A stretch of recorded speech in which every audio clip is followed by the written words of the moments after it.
नमस्कार दोस्तों, आपका हमारे चैनल में स्वागत है। माँ दुर्गा के प्रथम स्वरूप श्री शैलपुत्री की उपासना विधि तथा उनकी पावन कथा। वंदे वांछित लाभाय चंद्रार्कशेखराम वृषारूढ़ा शूलधाराम शैलपुत्री यशस्विनीम। दोस्तों, श्री दुर्गा का प्रथम स्वरूप माँ शैलपुत्री का है। पर्वतराज हिमालय की पुत्री होने के कारण ये शैलपुत्री कहलाती है। नवरात्र के प्रथम दिन इनकी पूजा और आराधना की जाती है। गिरिराज हिमालय की पुत्री होने के कारण भगवती का प्रथम स्वरूप शैलपुत्री का है, जिनकी आराधना से प्राणी सभी मनोवांछित फल प्राप्त कर लेता है। माँ शैलपुत्री दाहिने हाथ में त्रिशूल और बाएं हाथ में कमल का पुष्प धारण करती है। वे अपने वाहन वृषभ पर विराजमान होती है। नवरात्रि के इस प्रथम दिन की उपासना में साधक अपने मन को मूलाधार चक्र में स्थित करते हैं। शैलपुत्री का पूजन करने से मूलाधार चक्र जागृत होता है और यहीं से योग साधना आरंभ होती है, जिससे अनेक प्रकार की शक्तियाँ प्राप्त होती है। माँ दुर्गा की उपासना का पर्व शारदीय नवरात्र प्रतिपदा से नवमी तक सनातन काल से मनाया जाता रहा है। आदि शक्ति के हर रूप की नवरात्र में 9 दिनों तक पूजा की जाती है, अतः इसे नवरात्र के नाम से भी जाना जाता है। सभी देवता, राक्षस, मनुष्य इनकी कृपा दृष्टि प्राप्त करने के लिए लालायित रहते हैं। यह हिंदू समाज का एक महत्वपूर्ण त्यौहार है, जिसका धार्मिक, आध्यात्मिक, नैतिक, सांसारिक इन चारों ही दृष्टिकोण से काफ़ी महत्व है। माँ दुर्गा का पर्व वर्ष में 2 बार आता है, एक चैत्र मास में और दूसरा आश्विन मास में। चैत्र मास में देवी दुर्गा की पूजा बड़े ही धूमधाम से की जाती है, लेकिन आश्विन मास का विशेष महत्व है। दुर्गा सप्तमी में भी आश्विन माह के शारदीय नवरात्र की महिमा का विशेष बखान किया गया है। दोनों मासों में दुर्गा पूजा का विधान एक जैसा ही है। दोनों ही प्रतिपदा से 10वीं तिथि तक मनाई जाती है। माता शैलपुत्री की कथा। एक बार प्रजापति दक्ष ने एक बहुत बड़ा यज्ञ किया। इसमें उन्होंने सारे देवताओं को अपना अपना यज्ञ भाग प्राप्त करने के लिए निमंत्रित किया, परंतु शंकर जी को उन्होंने इस यज्ञ में निमंत्रित नहीं किया। सती ने जब यह सुना कि उनके पिता एक अत्यंत विशाल यज्ञ का अनुष्ठान कर रहे हैं, तब वहां जाने के लिए उनका मन विकल हो उठा। अपनी यह इच्छा उन्होंने शंकर जी को बतलाई। प्रजापति दक्ष किसी कारणवश हमसे रुष्ट है। अपने यज्ञ में उन्होंने सारे देवताओं को निमंत्रित किया है, उनके यज्ञ भाग भी उन्होंने समर्पित किए हैं, परंतु हमें जानबूझकर नहीं बुलाया, कोई सूचना तक नहीं भेजी। ऐसी स्थिति में तुम्हारा वहां जाना किसी भी प्रकार से श्रेयकर नहीं होगा। शंकर जी के इस उपदेश से सती को प्रबोध नहीं हुआ। पिता का यज्ञ देखने वहां जाकर माता और बहनों से मिलने की उनकी व्यग्रता किसी प्रकार भी कम न हो सकी। उनका प्रबल आग्रह देखकर भगवान शंकर ने उन्हें वहां जाने की अनुमति दे दी। सती ने पिता के घर पहुंचकर देखा कि कोई भी उनसे आदर और प्रेम से बातचीत नहीं कर रहा है। सारे लोग मुंह फेरे हुए हैं। केवल उनकी माता ने स्नेह से उन्हें गले लगाया। बहनों की बातों में व्यंग और उपहास के भाव भरे हुए थे। परिजनों के इस व्यवहार से उनके मन में बहुत अधिक क्लेश पहुंचा।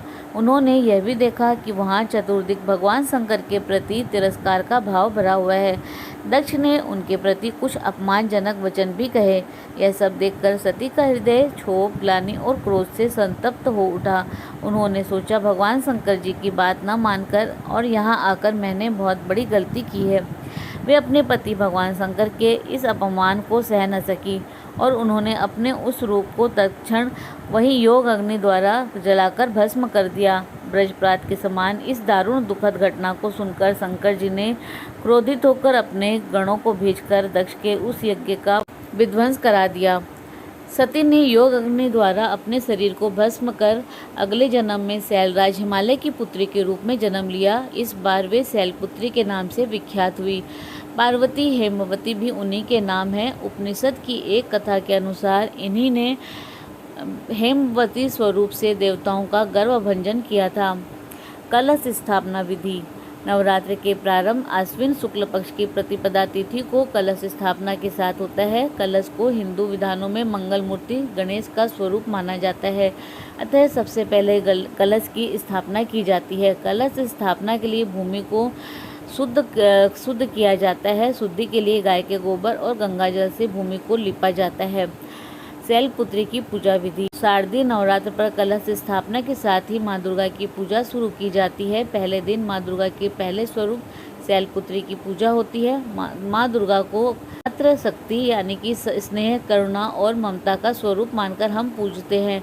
अतः इनकी पूजा में सभी तीर्थों, नदियों, समुद्रों, नवग्रहों, दिक्पालों, दिशाओं, नगर देवता, ग्राम देवता सहित सभी योगिनियों को भी आमंत्रित किया जाता है और कलश में उन्हें विराजने हेतु प्रार्थना सहित उनका आह्वान किया जाता है। कलश में सप्तमृत्तिका यानी कि 7 प्रकार की मिट्टी, सुपारी, मुद्रा, सादर भेंट की जाती है और 5 प्रकार के पल्लव से कलश को सुशोभित किया जाता है। इस कलश के नीचे 7 प्रकार के अनाज और जौ बोए जाते हैं, जिन्हें 10वीं तिथि को काटा जाता है और इससे सभी देवी देवताओं की पूजा की जाती है। जयंती कहते हैं, जिसे इस मंत्र के साथ अर्पित किया जाता है। जयंती मंगला काली, भद्रकाली, कृपालिनी, दुर्गा क्षमा, शिवा धात्री, स्वाहा स्वधा नमस्तुते। इसी मंत्र से पुरोहित यजमान के परिवार के सभी सदस्यों के सिर पर जयंती डालकर सुख संपत्ति और आरोग्य के आशीर्वाद देते हैं। कलश स्थापना के बाद देवी का आह्वान किया जाता है कि हे माँ, हमने आपका स्वरूप जैसा सुना है उसी रूप में आपकी प्रतिमा बनवाई है। आप इसमें प्रवेश कर हमारी पूजा अर्चना को स्वीकार करें।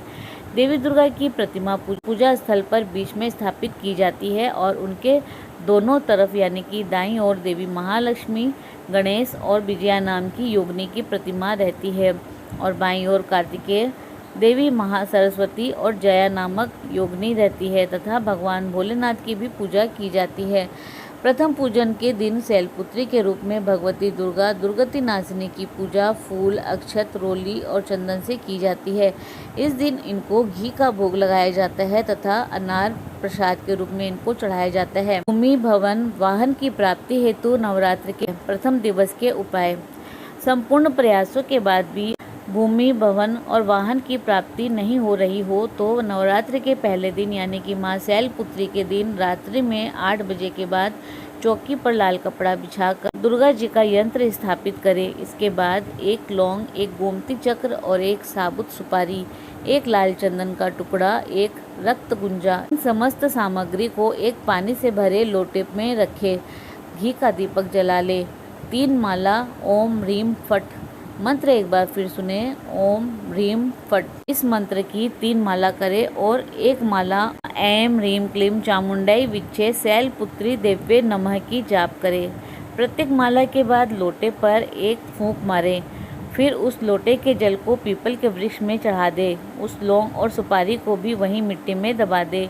लाल चंदन का टुकड़ा और रक्त कुंजा का अपने ऊपर से उसार करके बहते पानी में बहा दे। इससे आपको भूमि, भवन और वाहन की प्राप्ति होने के योग बनने लगेंगे और माँ की कृपा से वो प्राप्त होंगे।